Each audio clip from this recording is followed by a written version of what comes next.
This poem takes us back to the days when modest young maidens used a bathing van in order to enjoy the delights of the ocean. Bathing by Ben Brierley.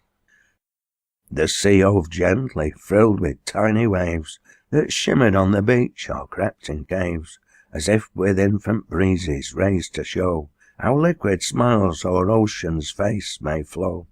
And their soft kisses fell on tide-born limbs, fair as the oceanides of old, and favoured wavelets wantoned with the threads of unbound tresses, revelled webs of gold. When Damon, idly strolling on the shore, his hands within his pockets turning o'er the friendly coins, hears Musidora's voice. Mary, do come in, it is so nice." The youth turns round, beholds the straggling vans, dipping their thirsty axles in the wave, and by a green one numbered 23, a timid nymph her shivering form doth lathe.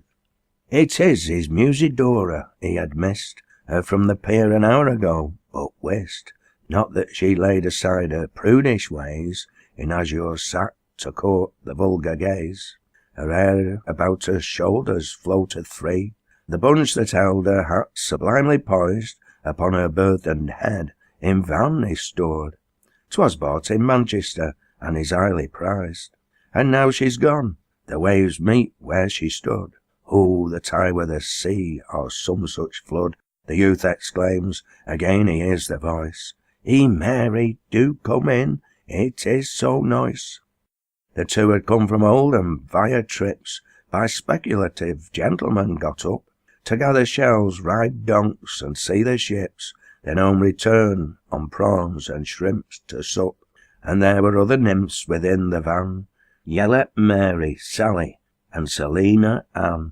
The three were getting ready for a dash into the briny billow, there to splash. Anon a timid foot steps down the stair, 'tis Mary's, shrinking from a wave whose lip hath kissed her ankle. She in fear exclaims, Bet, I wish I were back again with Trip. But Sal, less timid, ventures down behind, and with a push more vigorous than kind, poor Mary sends adrift, then plunging in herself a war of splashing doth begin, whilst Musidora, vulgarly called Bet, in a swimming attitude cleaves wave yon wave, tracing a line of foam as with one foot, the other hopping, she the tide doth brave. The battle rages near, Selina Ann hath scarcely left the threshold of the van, ere she is ducked and held a moment down, while Sally's head is yet dry at the crown.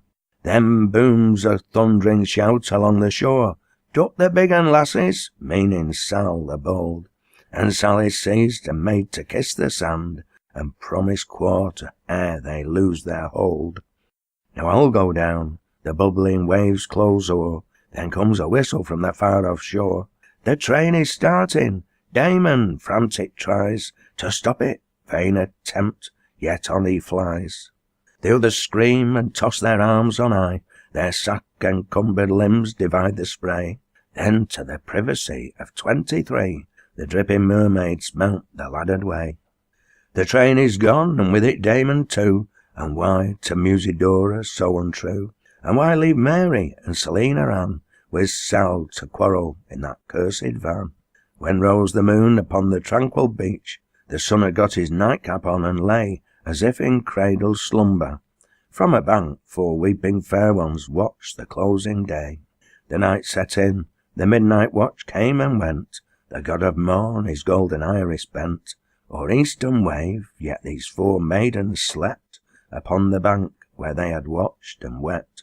And now the tale is told in Oldham town, how Musidora Damon's letters tore, and by next trip to pool or port went down, and strewed the fragments on the avenging shore.